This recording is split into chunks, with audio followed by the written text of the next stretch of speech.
que las futuras guerras probablemente van a ser por el agua, ¿no? Entonces, eso es un tema inquietante para todos los países, ¿no? Y lo que ocurre es que en nuestra región se nota que hay poca preocupación con relación al tema del agua. Entonces, eso te podría comentar. Nuestra población prehispánica, y en concreto los chimú, lógicamente otros también han manejado el agua, en los incas mismos. Entonces, en la cultura nazca, como hace un momento comentabas, o sea, tenemos un pasado histórico que nos han, caral, ¿no? Que nos han mostrado que ha existido un manejo racional del agua, ¿no? Es muy importante lo que señalas, doctor Luis Pollack, porque cuando hablamos de Egipto hablamos del Nilo, y hablamos justamente del sedimento que tiene el Nilo, que es la colmatación, y cómo es que eso tiene tanta riqueza, y como biólogo sabe de que ahí está parte de un abono natural realmente riquísimo. Ahora, pero yo quisiera ir un poquito más allá. ¿Cómo es que nosotros, como cultura andina, donde están las culturas pre-incas, hemos logrado obra grande? Por ejemplo, acá en Ascope tenemos la represa de Farías, tenemos el canal de San José, y que está vivo todavía y riega. Mientras que acá el gobierno regional hizo un canal y el día de la prueba se rompió, ¿no? Claro. Entonces la solución fue de que vamos a hacerlo de nuevo, pero ¿con plata de quién? Entonces, claro. ¿Qué nos puedes comentar de esto? Lógicamente lo nuevo que hay, aun cuando con la tecnología, pero lamentablemente, como tú muy bien lo has señalado, está cruzado por estos temas de corrupción, ¿no? Entonces estos temas de corrupción afectan demasiado. En primer lugar, felicitarle, doctor, por esta disquisición, pero parto de lo último. Viene Fiscalía. Aquí la Sauder contaminó ríos. Fiscalía intervino, pero dijeron que era un problema nacional, lo llevaron al IMI y lo archivaron. Es decir, estamos ante delincuentes que tienen la protección del Estado, porque lo que están haciendo es delinquir. Y usted ha dicho algo gravísimo, que Jaime Delgado, un excongresista y defensor de la salud y el medio ambiente, ha entregado ya el informe. Los alimentos están contaminados de metales pesados y la Fiscalía no dice nada. ¿Qué estamos esperando? Aquí, en Trujillo, en Belén, el hospital, hay 100 muestras de niños con metales pesados que luego lo han ocultado. En la época que dirigía el doctor Juan Valladolid, parte de nuestra alma mater, ya extinto, se difundió. Hoy lo han ocultado. Entonces, viene el qué hacer. Y con esto nos vamos henchidos de alegría de esta conversación. ¿Qué hacer, doctor Pollack? Sí, fíjate, Roberto. Cumpliendo con el objetivo de proyección social, la Universidad Nacional de Trujillo, bajo la dirección del señor rector Hermes Cifuentes y Nostroza, tiene un plan para poder llegar no solamente a la comunidad universitaria, sino a toda la colectividad trujillana, liberteña y nacional, con diferentes temas que atañen y que tienen la importancia capital para el desarrollo de nuestros pueblos. El día de hoy, 22 de marzo, Día Mundial del Agua, vamos a tener el privilegio de poder ver una exposición magistral a cargo del doctor Luis Enrique Pollack Velázquez, profesor principal de la Facultad de Ciencias Biológicas de nuestra alma mater. El Día del Agua ya se vienen celebrando 33 años. El Día del Agua tiene su origen en la ya recordada y famosa reunión de Río de Janeiro, Asamblea de la ONU sobre Medio Ambiente, donde se constató que el líquido elemento estaba en riesgo, en peligro, y que esto iba a redundar negativamente en los pueblos porque la contaminación y la escasez se veían en increscendo, mientras que los gobiernos no tenían planes concretos para poder mitigar y finalmente lograr que el líquido de elemento esté garantizado. Vamos a conversar con el doctor Luis Pollack al respecto. Doctor Pollack, muy buenos días. Gusto de saludarlo. Roberto, muy buenos días. Para saludar a la comunidad universitaria, lógicamente también saludar a las autoridades de nuestra universidad y también hacer un reconocimiento a la Facultad de Ciencias Biológicas que igualmente con la coordinación con el señor rector y la Oficina de Responsabilidad Social Universitaria han creído conveniente realizar este conversatorio que nos permita dar a conocer el pensamiento de los profesionales de la Universidad Nacional de Trujillo con relación a un tema tan importante como es la conmemoración del Día Mundial del Agua. Entonces, en ese sentido, quedamos en disposición para iniciar este diálogo, para expresar los pensamientos que nosotros tenemos en relación a este punto. Bien, el tema elegido, como bien usted ha señalado, doctor Pollack, es la importancia del agua en la vida de los pueblos. Y estamos en una situación de crisis hídrica. Justamente Naciones Unidas, la UNESCO y los organismos encargados de velar por la conservación y la distribución equitativa del agua se encuentran bastante preocupados y alertados de que la tendencia es a una situación cada vez más terrible, más peligrosa, porque sin agua no hay vida. Y quisiera empezar por un tema muy importante. Las noticias están dando alarma sobre los glaciares. Sí. Y es que los glaciares se encuentran en este momento derritiéndose, que va a tener consecuencias sobre niveles de los mares, va a tener consecuencias funestas, porque va a generar desbordes, va a generar contraproducentemente también algunas sequías, etcétera, etcétera. Quisiéramos que nos comente al respecto. Bien, previo a estos conceptos que vamos a desarrollar sobre los glaciares, quería mencionarte también que en estos 33 años que mencionas, justamente en Río había una preocupación por el agua,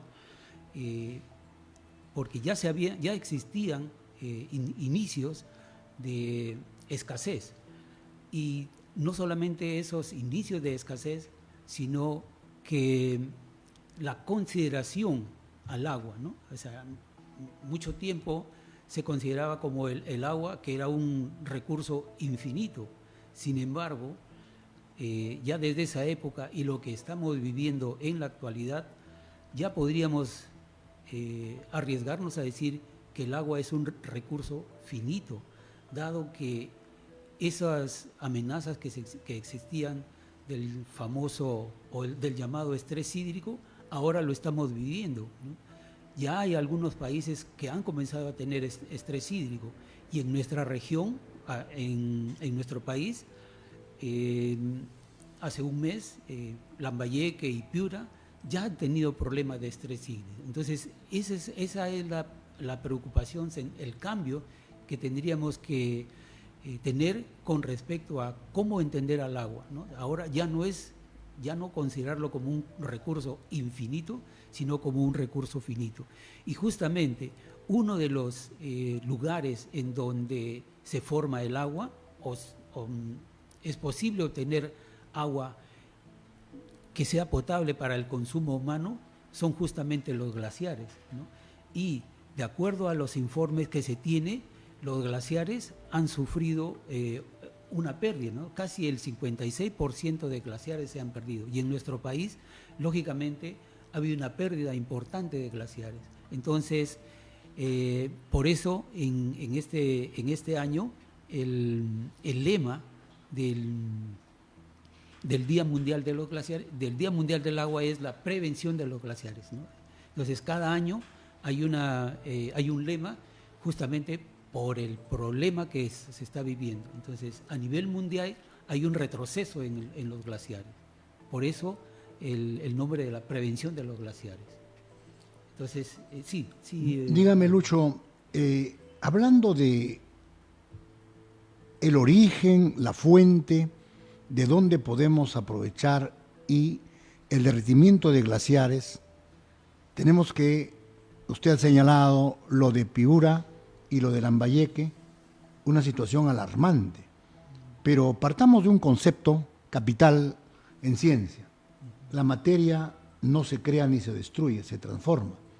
El agua en sus formas puede ser sólida, líquida o gaseosa, pero el agua como líquido elemento puede pervertirse, puede contaminarse. Claro. Si el agua no se desaparece y es la misma cantidad de agua, que son las 3/4 partes de lo que cubre el globo terráqueo, ¿cuánto de responsabilidad tiene quien lo contamina? Claro. ¿Cuánto de responsabilidad tiene el exceso o la deliberada explotación contaminando el agua? Aquí tenemos que, aparte de lo que tú estás señalando, mencionar que existe un incremento de la población.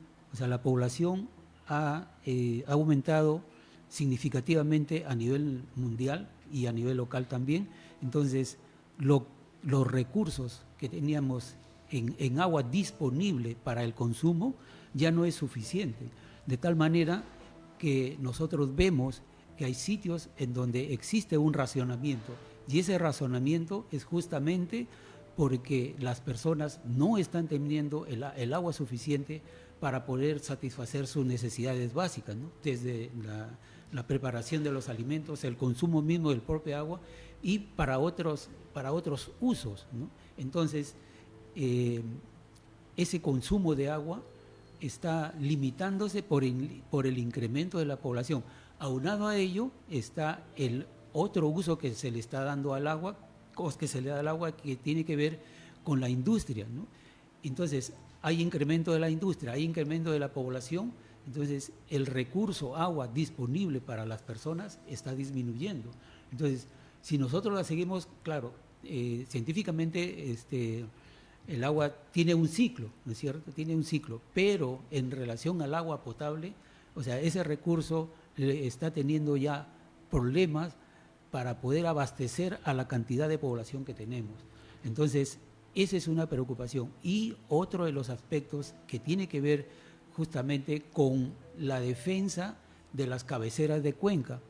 En las cabeceras de cuenca son los lugares donde nacen los ríos y, lógicamente, de allí son los lugares en donde se obtiene el agua también, luego de un proceso, lógicamente, para el consumo humano. Sin embargo, ¿no?, existen algunas actividades que se están desarrollando muy cerca a las cabeceras de cuenca. Entonces, esa agua que debería ser utilizada principalmente para el consumo humano, entonces esa agua está siendo utilizada para la industria, en este caso minería, ¿no?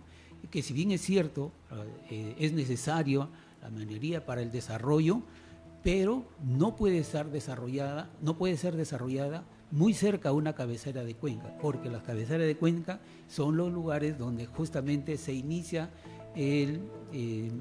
luego del proceso de glaciación, o el deshielo, digamos así, se van formando las lagunas, en las lagunas ahí están las cabeceras de cuenca y de ahí se derivan en los ríos. Entonces, la preocupación principal es evitar, ¿no?, que se altere las cuencas. Entonces, el país, lógicamente, sí tiene una política de cuencas. Entonces, el desarrollo tiene que estar relacionado teniendo en cuenta las cuencas. Si nosotros dejamos de reconocer la importancia que tienen las cuencas, entonces vamos a tener problemas, como ya lo estamos viviendo, ¿no? Entonces, eso era importante señalar, ¿no? Y lo otro, como ustedes están viendo en la pantalla, son 2 millones de personas que no están disponible o que no tienen acceso al agua, ¿no? Imagínense, son 2 millones de personas. Entonces, y eso nosotros lo podemos ver a diario. Aquí en Trujillo, lógicamente, ya hay sectores, ¿no? Nosotros sabemos que ya en la noche ya es menos la posibilidad de que puedas conseguir agua. O sea, la mayor parte es en el día, en unos sectores. En otros sectores sencillamente le dan por horas, ¿no? Y otros que sencillamente no tienen agua, ¿no? Entonces, o sea, esa no puede ser posible teniendo en cuenta que también las Naciones Unidas en el 2010 declararon al agua como un recurso humano. Entonces, son varios elementos que tenemos que tomar en cuenta, ¿no? O sea, uno, lo que tú habías mencionado, la contaminación, la afectación a las cabeceras de cuenca, el incremento de la población. Entonces, y lo que se habla, lo que siempre se está diciendo ahora, ¿no? Que las futuras guerras probablemente van a ser por el agua, ¿no? Entonces, eso es un tema inquietante para todos los países, ¿no? Y lo que ocurre es que en nuestra región se nota que hay poca preocupación con relación al tema del agua. Doctor Pollack, he sabido por la información abundante que hay en la red de que más de la cuarta parte de la población mundial, estamos hablando de 2.200 millones, no tienen agua potabilizada. Y lo desgraciado es que más de 120 millones, perdón, están consumiendo agua contaminada, que está minando su salud, los está llevando a la muerte. Esto es un cuadro dantesco que la humanidad lo está permitiendo. Yo coincido plenamente con usted que hemos aumentado, pues somos más de 8.000 millones. Pero fíjese usted, Taiwán tiene una densidad poblacional 35 veces más que el Perú. Taiwán. Alemania tiene una densidad poblacional de 9 a 10 veces más que el Perú. Pero la agua de Berlín se toma en las calles, potabilizada. ¿Por qué es que acá no existe agua para tomar? Entonces, miro la estadística y encuentro que, si bien es cierto el 70% se usa para agricultura, el 20% se usa para industria. Y para el consumo humano no llega ni siquiera al 10%, porque hay agua que discurre. Entonces, mi pregunta es puntual. ¿Tenemos que revertir esto? Creo que sí, teniendo que poner más énfasis en lo que usted ha señalado al final de su disquisición. Las Naciones Unidas han reconocido que el agua es un derecho humano, que aquí aún las autoridades lo dicen como una blasfemia y no como una convicción. Entonces, si es un derecho humano, ¿le ponemos énfasis para que el agua lo consuman los humanos o para que lo consuman las empresas o la contaminen? Definitivamente, siempre hay ese, podríamos decir, casi un aparente conflicto, ¿no? Entre el desarrollo y el bienestar humano, ¿no? Entonces, lógicamente, nosotros tendríamos que apostar por el bienestar humano y hacerlo de manera racional, lógicamente. Pero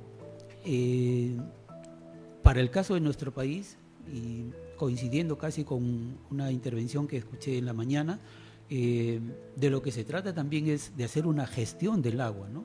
En el sentido que en nuestro país son cerca de 3 ministerios que están involucrados con el agua, ¿no? O sea, el Ministerio de Ambiente, el Ministerio de Vivienda y el Ministerio de Minería, y tenemos una autoridad, ¿no? La Autoridad Nacional del Agua.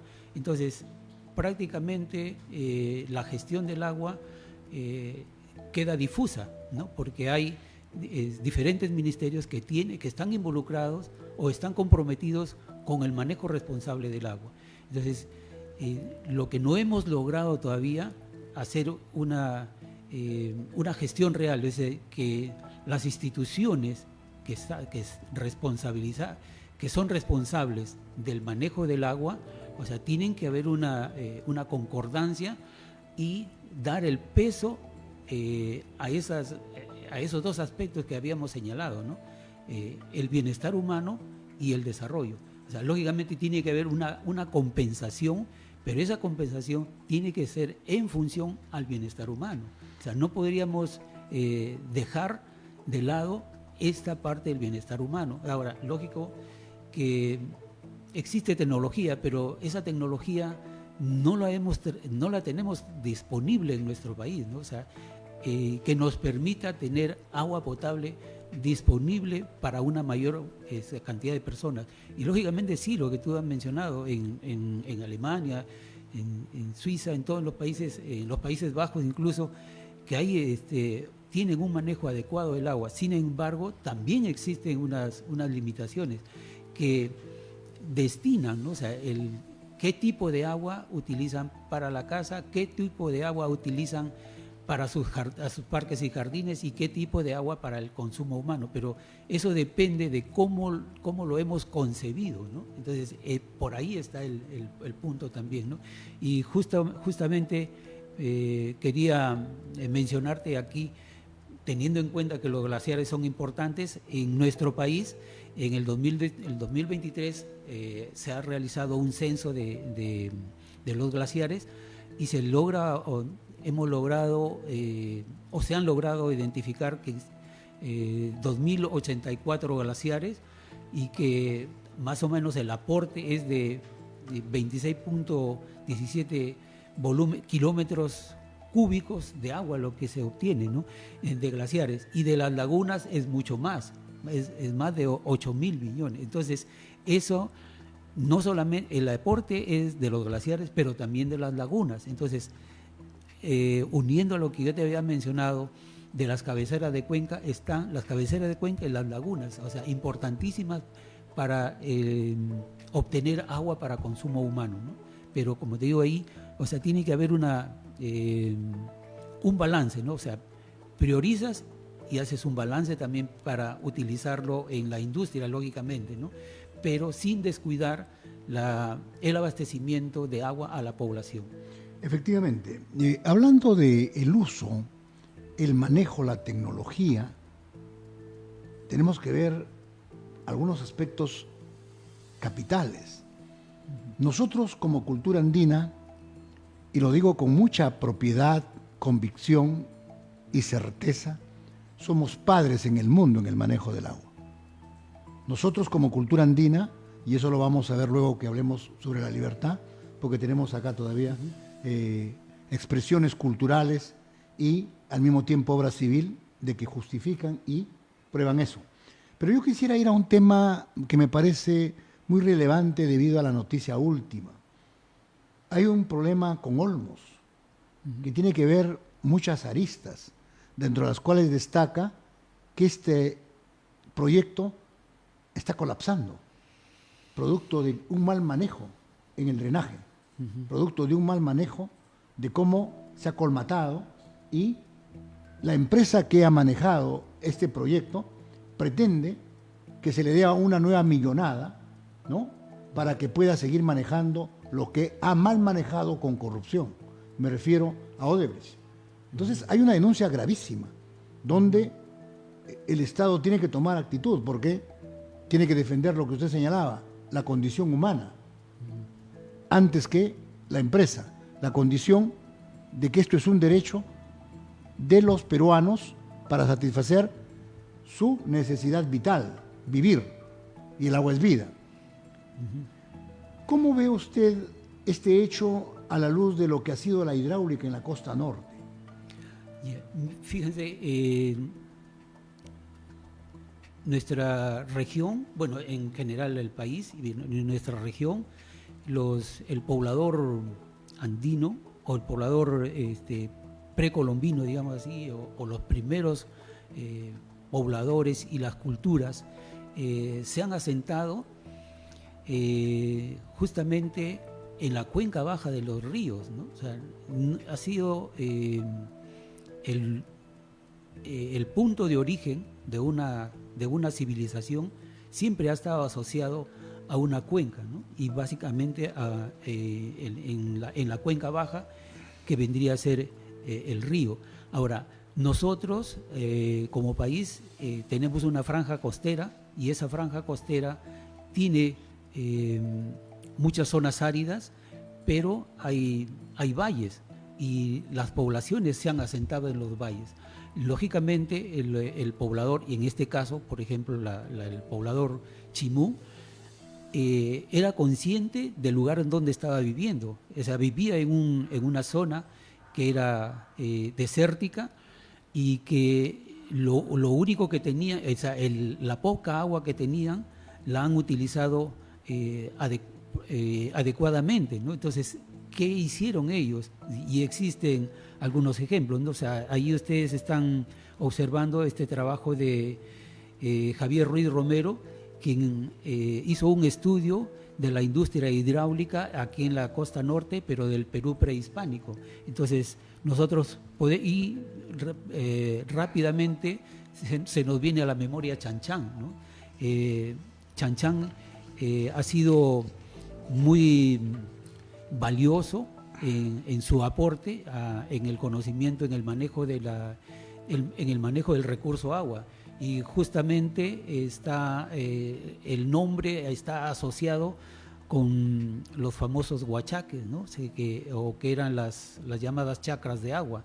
Es decir, aún estando en un ambiente desértico, utilizaban adecuadamente la napa freática. Entonces, los huachaques no eran otra cosa que excavaciones a un determinado nivel para llegar a la napa freática, y en la napa freática se encontraba agua dulce, ¿no? Entonces se han podido observar que ellos eran conscientes de eso y han tenido construcciones, y nosotros podemos observar allí en la imagen surcos, vamos a llamarlo así, surcos, pero que eran espacios en donde ellos podían obtener el agua y utilizarla para la agricultura.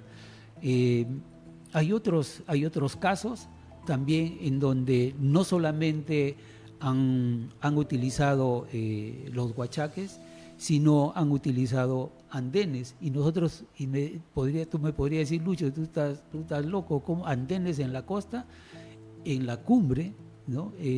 Entre Ascope y la región de la Libertad, y Trujillo, casi frente al Cerro Campana, está una estación en donde se puede observar andenes, ¿no? Y han utilizado el desnivel de los cerros, y allí han hecho andenes y han pasado el agua de lo que estaba en la cuenca del Chicama, lo han pasado, ¿no? a esa zona, y lo han utilizado ya en andenes, ¿no? O sea, entonces no únicamente han sido los andenes en la sierra, sino lo hemos tenido en la costa, y en la cumbre, como te menciono, es un ejemplo muy claro. Y no solamente allí, también hay otros lugares en donde se puede observar un acueducto. Entonces, ¿qué nos está diciendo? Que ese acueducto ha servido para hacer el trasvase de agua, ¿no? O sea, de una zona de la región andina a la costa. Entonces ellos ya conocían acueductos, ¿no? y han tenido las construcciones, y ahí ustedes lo pueden estar observando. Entonces tenemos evidencia de que el poblador prehispánico sí lo conocía, el manejo de la hidráulica para aprovechar el recurso agua, y que no solamente ha sido para la agricultura, sino también para el consumo humano. Y el otro caso en Chan Chan, lógicamente, en la ciudad de la Xudi, esa laguna que está en medio, ¿no? O sea, esa laguna principal de Chan Chan nunca se rebasa. O sea, aumenta conforme aumenta el incremento del nivel, pero ellos, al menos según estudios de los arqueólogos, el diseño de la laguna le ha permitido un desfogue, y ese desfogue va hacia los huachaques. O sea, entonces ellos en ningún momento han desperdiciado el agua. Entonces ellos han utilizado adecuadamente el agua para la agricultura, ¿no? Para la alimentación, y probablemente para la orfebrería, ¿no? O sea, le han dado un uso racional al agua. Entonces, en nuestra historia, en nuestro pasado tenemos un manejo racional del agua, ¿no? Entonces, no podríamos, sería inútil negar esa historia. Entonces, lo que tendríamos que hacer es reconocer y recoger esos saberes, recuperar esos saberes y, lógicamente, con la tecnología que se tiene ahora, enfrentar estos temas que nosotros estamos teniendo, ¿no? Lo que tú mencionabas en el caso de Olmos, o sea, sigue siendo un problema ese de la colmatación, ¿no? Entonces, es necesario que se desarrolle una tecnología que nos permita remover esos sedimentos, y el sedimento puede ser utilizado para agricultura también, ¿no? Entonces, eso te podría comentar de que en nuestro pasado, en nuestro país, nuestra población prehispánica, y en concreto los chimú, lógicamente otros también han manejado el agua, en los incas mismos. Entonces, en la cultura nazca, como hace un momento comentabas, o sea, tenemos un pasado histórico que nos han, caral, ¿no? Que nos han mostrado que ha existido un manejo racional del agua, ¿no? Es muy importante lo que señalas, doctor Luis Pollack, porque cuando hablamos de Egipto hablamos del Nilo, y hablamos justamente del sedimento que tiene el Nilo, que es la colmatación, y cómo es que eso tiene tanta riqueza, y como biólogo sabe de que ahí está parte de un abono natural realmente riquísimo. Ahora, pero yo quisiera ir un poquito más allá. ¿Cómo es que nosotros, como cultura andina, donde están las culturas pre-incas, hemos logrado obra grande? Por ejemplo, acá en Ascope tenemos la represa de Farías, tenemos el canal de San José, y que está vivo todavía y riega. Ajá. Mientras que acá el gobierno regional hizo un canal y el día de la prueba se rompió, ¿no? Claro. Entonces la solución fue de que vamos a hacerlo de nuevo, pero ¿con plata de quién? Entonces, Claro. ¿qué nos puedes comentar de esto? No, lógicamente que hay, en principio, la calidad de las estructuras que construían, ¿no? Nuestros antepasados. O sea, lo han hecho de tal manera que lo tenemos hasta ahora, incluso hoy mismo se siguen utilizando, ¿no? Entonces, lógicamente, lo nuevo que hay, aun cuando con la tecnología, pero lamentablemente, como tú muy bien lo has señalado, está cruzado por estos temas de corrupción, ¿no? Entonces, estos temas de corrupción afectan demasiado, puesto que, en principio, los diseños, ¿no? O sea, malos diseños o diseños que son el diseño puede ser un buen diseño, pero probablemente al momento de la aplicación no se han seguido todas las pautas del diseño, y más aún no se ha utilizado el material adecuado. Entonces, lógicamente, la región La Libertad tenemos la represa de Palo Redondo, ¿no? O sea, y nosotros sabemos qué es lo que ha ocurrido, ¿no? O sea, se avanzó hasta un 70%, y ese 70% de construido, o sea, se ha dejado de construir, o sea, se detuvo por los problemas que ya conocemos.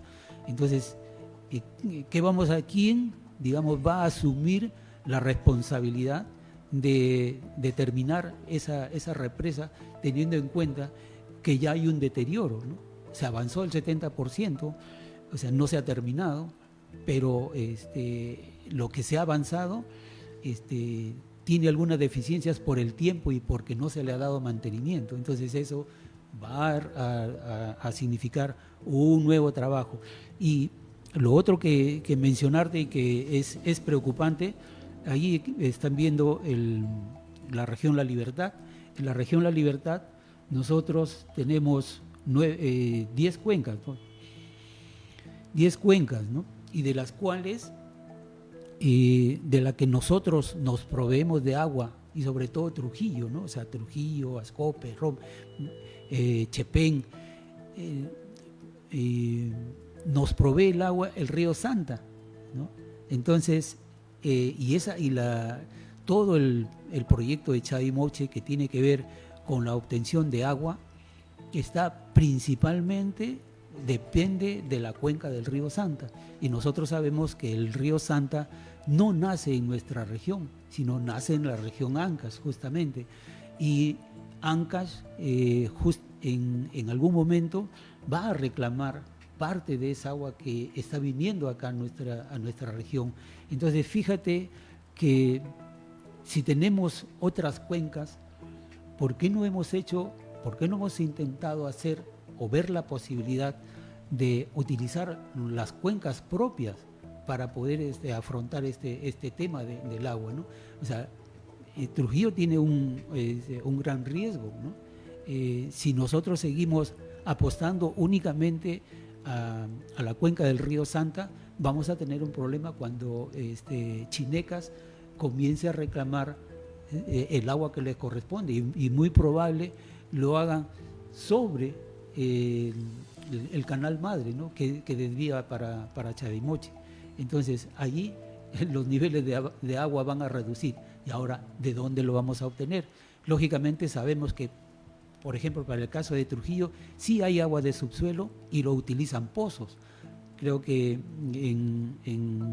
el tema del fenómeno del Niño que tuvimos, en donde se rompió parte del canal, ¿no? Una parte del canal fue afectada por los desbordes y tuvimos serios problemas, ¿no? O sea, por eso al comienzo te decía el problema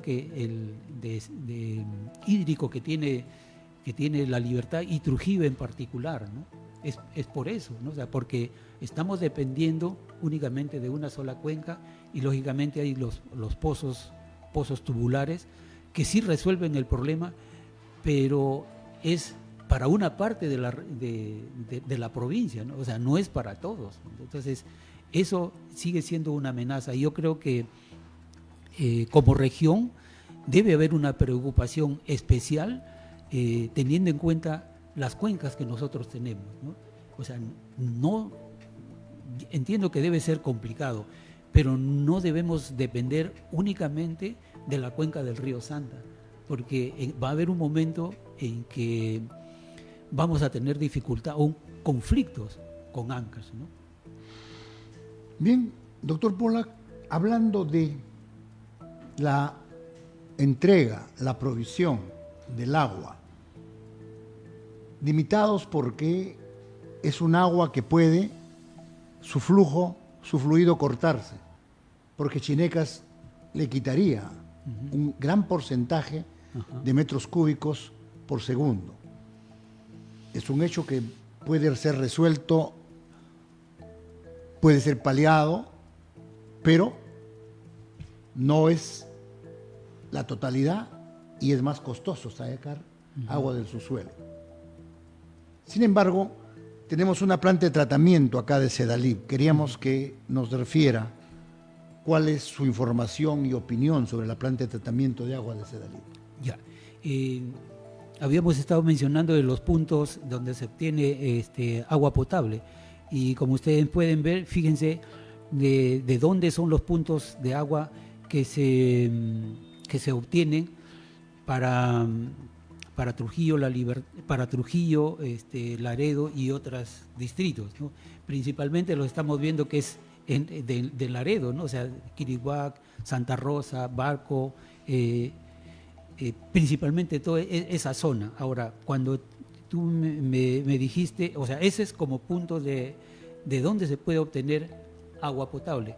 Ahora, con relación a la planta de tratamiento, lógicamente también podríamos mencionar que esta planta fue construida hace 29 años y que, como tú muy bien habías dicho, la planta está diseñada para producir aproximadamente 1.500 litros por segundo de agua potable, y esa cantidad de agua, esos 1.500 litros por segundo, ¿a qué población abastece? ¿No? Y esa planta de tratamiento, que está gerenciada por Sedalip, atiende a una población aproximada de 237.621 usuarios, ¿no? Entonces, que fíjate, es Trujillo, Ascope y Chepén, ¿no? Entonces, debemos tener en cuenta que esa población se ha ido incrementando y lógicamente esa planta debe tener un tratamiento que nos permita mantener las condiciones que la ofrece hasta la actualidad. Las condiciones son óptimas, ¿no?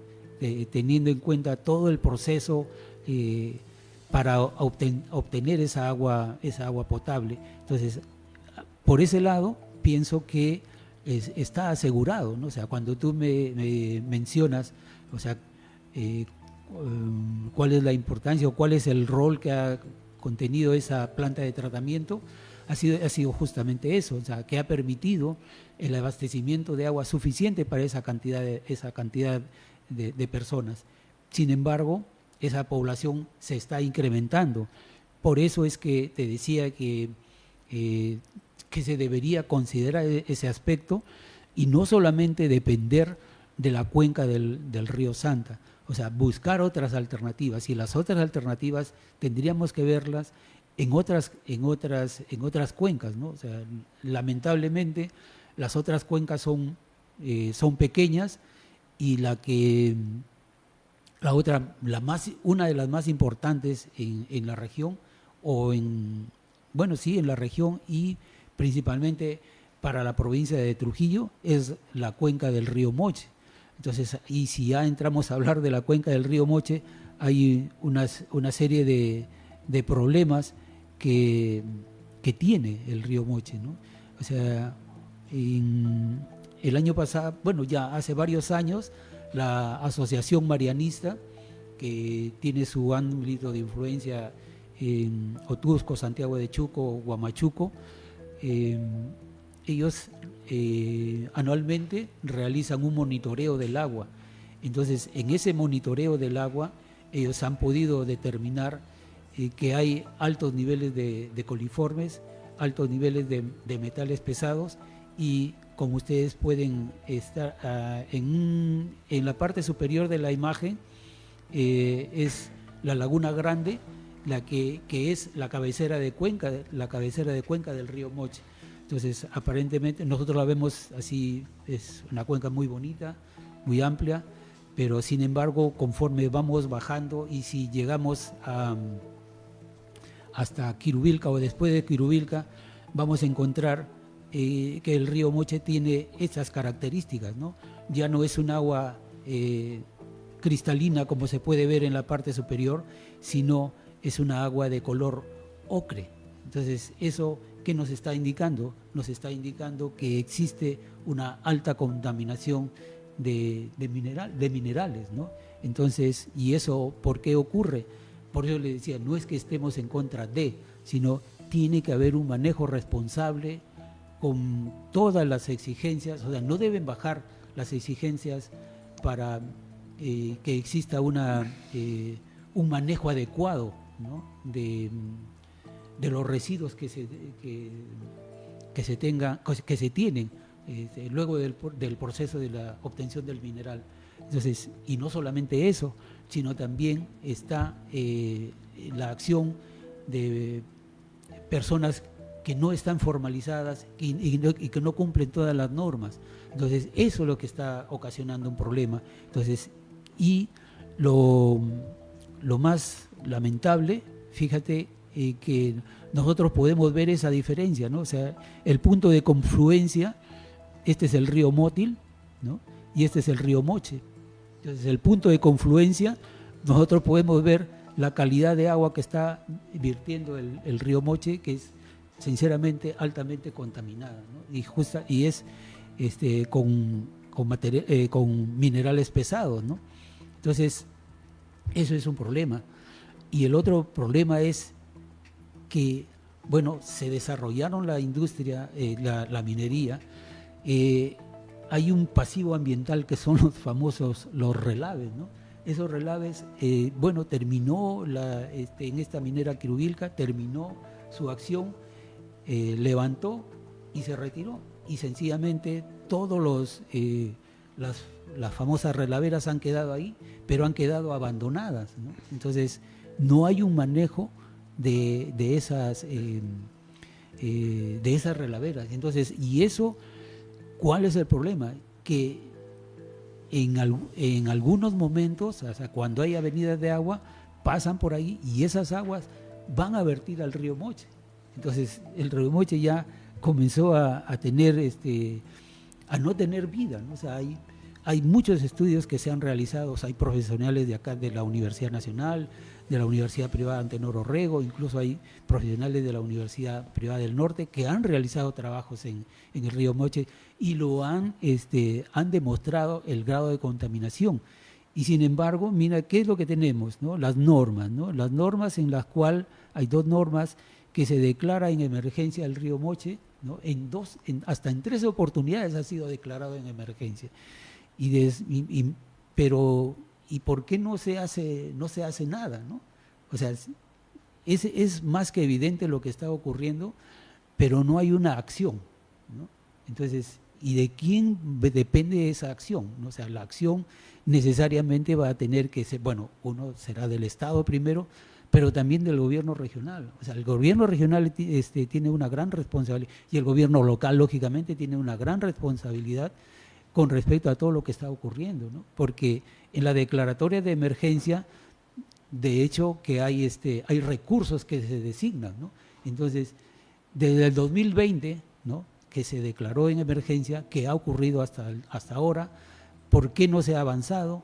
Y fíjate, hace poco, ayer ha sido, han difundido este video, ¿no?, en Shorey, en esta laguna que ha sido embalsada, pero que de acuerdo a información que tendría que ser verificada, es una radio que ha difundido un video en la cual se ve que esa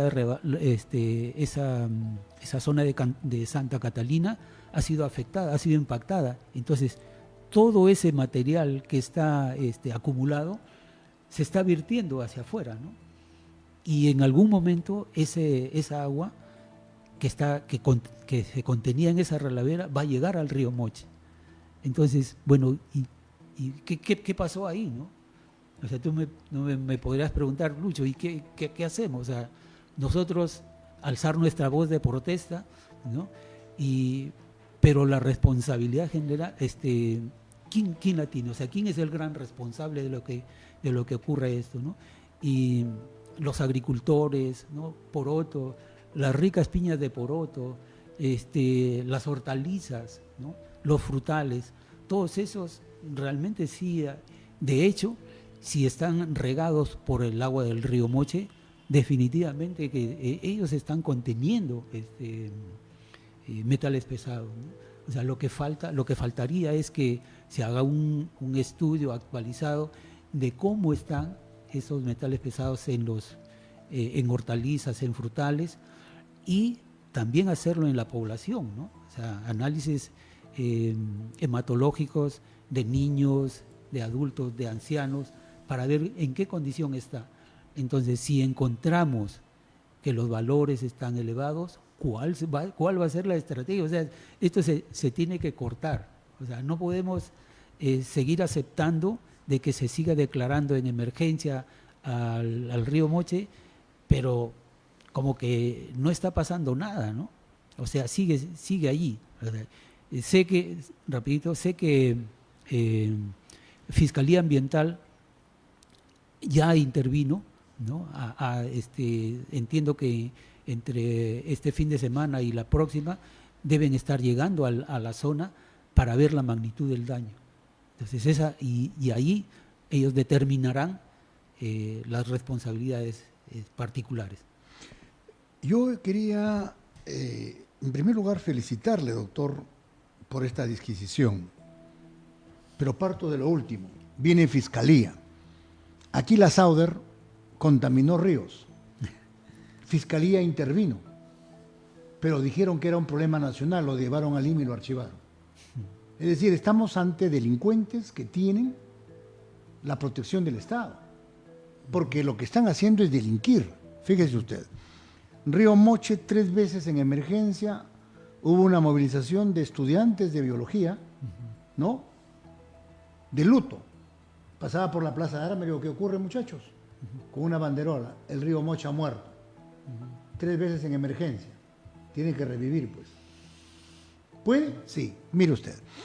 ¿Qué ocurrió en la pandemia? En la pandemia, el animal vivo en la tierra más contaminante, que era el hombre, se recluyó. ¿Qué pasó con el medio ambiente? ¿Se recuperó o no la madre naturaleza? ¿No? Me quedé perplejo. Estuve hace un buen tiempo por Venecia y eso apestaba. Uno iba en la góndola para foto, pero el medio ambiente era tóxico. Y miré que Venecia tenía peces cuando el hombre estuvo recluido. Pero eso es Venecia. La minería continuaba trabajando, continuaba contaminando. Y usted ha dicho algo gravísimo, que Jaime Delgado, un excongresista y defensor de la salud y el medio ambiente, ha entregado ya el informe. Los alimentos están contaminados de metales pesados. Y la Fiscalía no dice nada. ¿Qué estamos esperando? Aquí, en Trujillo, en Belén, el hospital, hay 100 muestras de niños con metales pesados que luego lo han ocultado. En la época que dirigía el doctor Juan Valladolid, parte de nuestra alma mater, ya extinto, se difundió. Hoy lo han ocultado. Entonces, viene el qué hacer. Y con esto nos vamos henchidos de alegría de esta conversación. ¿Qué hacer, doctor Pola? Sí, fíjate, Roberto, aquí tiene que existir un real compromiso, o sea, no queda otra, o sea, tiene que haber un real compromiso. En este caso, hoy estamos acá en nuestra alma mater, la Universidad Nacional de Trujillo, sin embargo, contamos con otras universidades acá, ¿no? O sea, la Universidad Privada de Tenor Orrego, Universidad Privada del Norte. Entonces, creo que, o sea, la propuesta sería que se unan los representantes, o de repente los rectores, o los decanos, o los directores de escuela, o jefes de departamento, de las facultades comprometidas con temas ambientales y que lo discutan, ¿no? Cada uno presentará sus expertos y yo sé que ellos han realizado trabajos, que unan esos trabajos, que se enriquezcan y que de ese esfuerzo común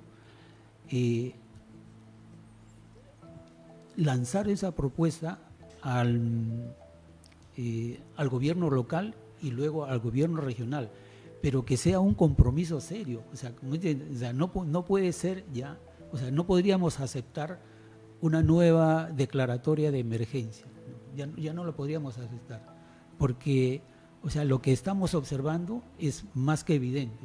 Entonces, lo único que nos queda ahora es actuar. O sea, ¿qué tenemos que hacer?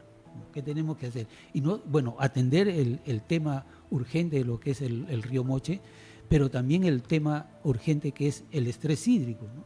El estrés hídrico, la región La Libertad está entre las 10 regiones del país que va a tener problemas de estrés hídrico.